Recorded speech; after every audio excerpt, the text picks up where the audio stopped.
oh my gosh, everyone! I have a story for you today! A story! Yes, my first Pinkie Presents! Pinkie Presents the Hat Man, written by Pinkie.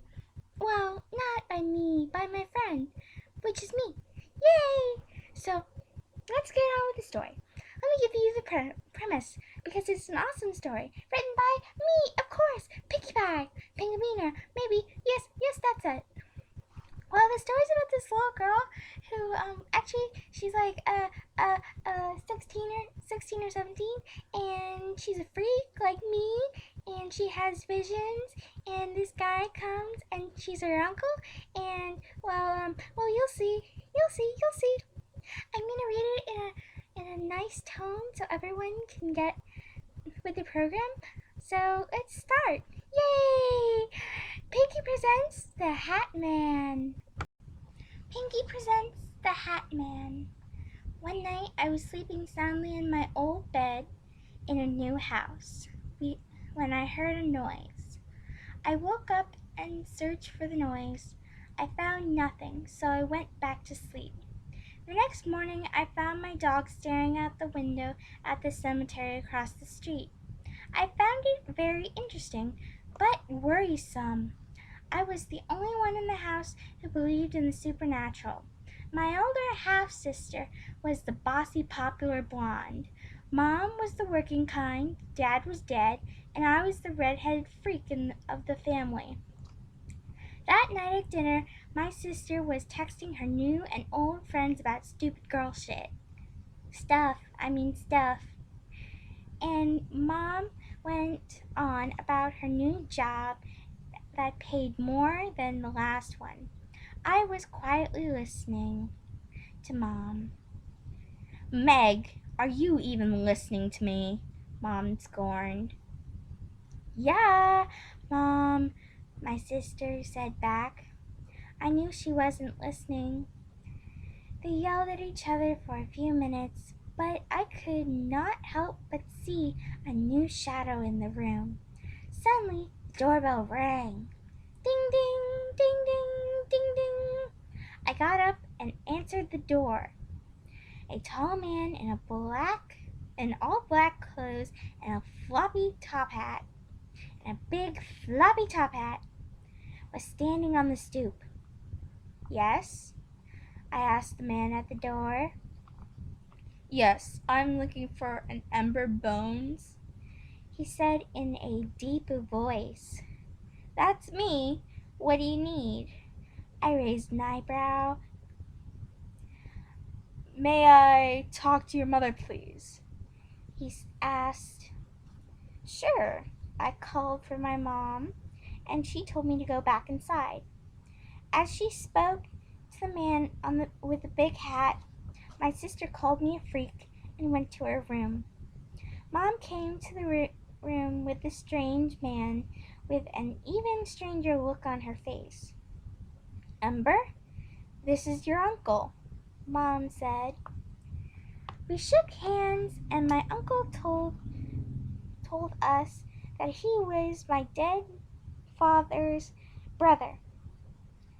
We had not known about him because they went their separate ways after my dad and my mom and the man got out of school. I was still wondering why Dad never spoke about his brother, but he died when I was very young. My uncle then told us why he was there. My sister walked into the living room. She took a look at the man and called him a freak under her breath. As she sat down, I was the only one who heard her. My uncle told us that he wanted to take me on a trip. My mom asked why not take my sister too, but Meg protested so loudly it hurt my ears. The man said, since we were only half sisters and my dad was not her Dad, he only knew of me and not my sister. He had only planned for me to come on the trip to his home. I was really happy that my sister wasn't coming, but I had a twinge of fear. Who was this man? Why did he only know of me? Why should I come to his house? What were his real intentions for me? My mom suggested that he stay the night with us, and we would talk in the morning about the arrangements and details in the morning. Mom showed him to the guest room and then ran to the phone. Mom was never stupid. She called her cop boyfriend, grabbing her gun, and asked her boyfriend to do a background check on this guy. Apparently, he checked out fine. He was a groundskeeper at a cemetery and was really my uncle. My mom and her boyfriend talked about him coming over to check up on us and make sure this guy was who he said he was. John, my mom's boyfriend, came to the house that night and met my uncle. My uncle caught on to their plan as soon as the doorbell rang. Ding ding, ding ding, ding ding. John was not in his police uniform, so I don't know how my uncle knew of the plan. My uncle introduced himself as Grimson Forbone. The man asked John if he was here to see if my family and I were in danger. John was stunned that he knew, and so was my mom. The man explained that he was there to make peace, not to harm. They asked him questions, and he answered happily. He laughed at the thought that their questions about why he was here. Grimson explained that he wanted to get to know his niece. Mom and John were convinced that he was just a nice uncle.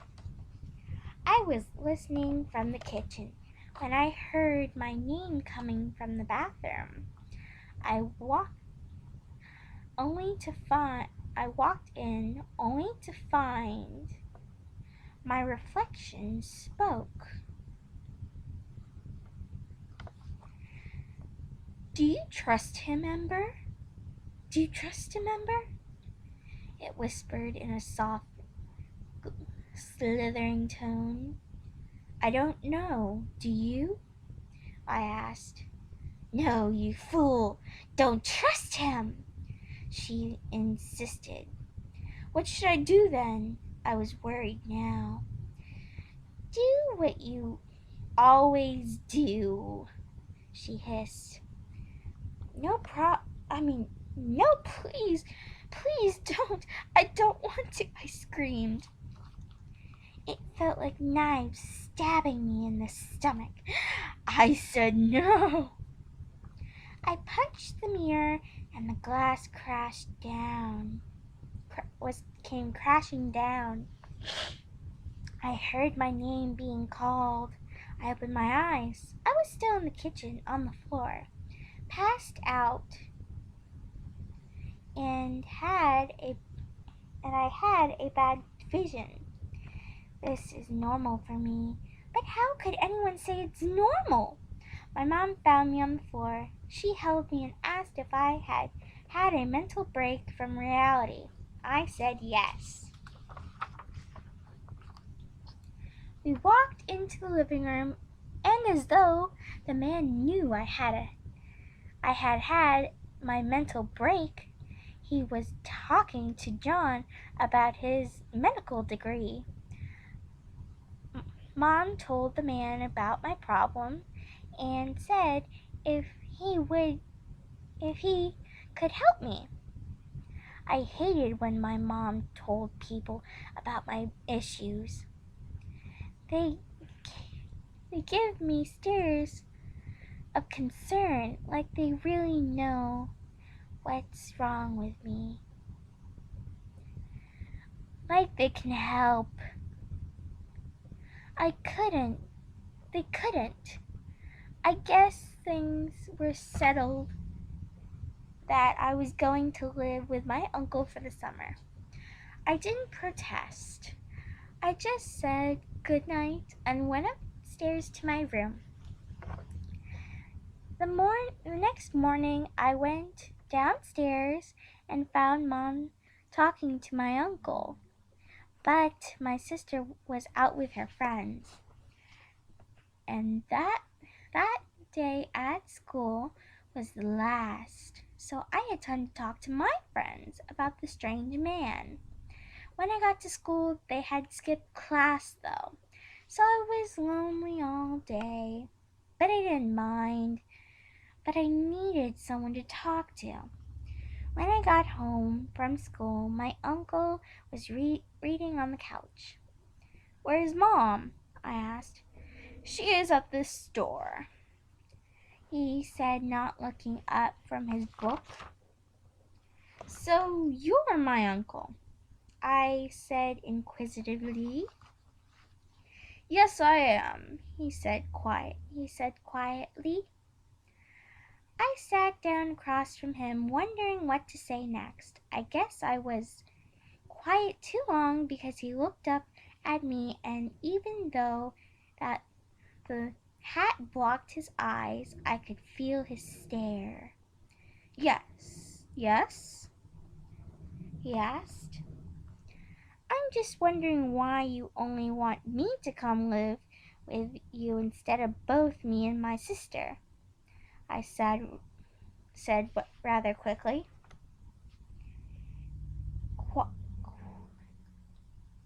Like I had opened the gate to an angry mob and they were spilling out into the open space.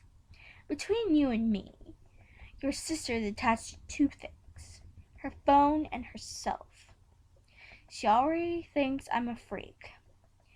You, on the other hand, are like an egg waiting to hatch, and I want to be the one to help you find your way in life." His words made me smile. No one really paid attention to me. I was the freak and I knew it. "But Mom has already hatched me," I said. "That's not what I meant," he said calmly. "I know what you meant. You want to help me grow out of my shell and learn about the world," I said. "Yes, I knew you were smart. You just have to use your talents in a place they are needed, and that's not here, my dear." A smile crept up his pale cheeks. I was starting to like him, but I could not ignore my vision. I got cold right then, and the whispers began again. "Don't trust him!" The next thing I knew, I was on the floor, and my mouth was open in a silent scream. He was looking down at me. Ember, can you hear me?" The fear in his voice told me that he was worried. I fought off the voices and came back to reality. Well, I think that's enough for now. This has been Pinkie Presents The Hat Man, to be continued. Thank you all for listening, and if you would like to subscribe, visit my channel, thumbs up, everything, please, or I'll make you into cupcakes, I guess. Love you. Bye.